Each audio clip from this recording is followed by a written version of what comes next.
I'm Ashley Allen here in the NESN studios with NESN.com's Red Sox beat writer, Ricky Doyle.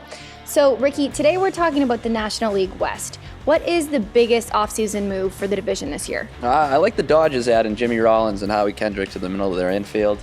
Rollins, obviously, he's not the same player he used to be, and I think it was kind of a steep price to give up Andrew Haney to bring in Howie Kendrick. But for all intents and purposes, they got the guys that they targeted.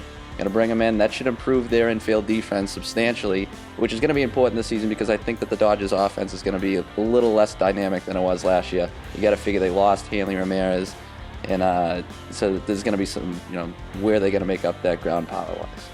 And what is the division's X factor this season, if there is one? I'm going to say the Padres outfield because there's been a lot of talk concerning the guys that they brought in, and there is a lot of offensive potential there with Justin Upton, Will Myers, and Matt Kemp.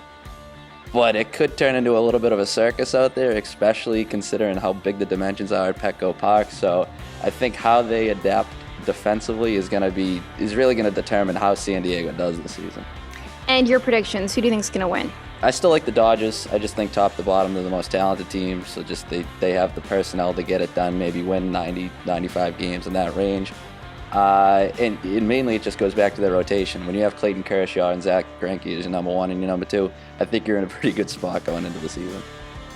Well, with all of that, and you didn't even mention the Giants, the defending World Series champions, so we'll have to keep our eye on that. I'm Ashley Allen, this is Ricky Doyle, and for everything Major League Baseball, keep it at NESN.com.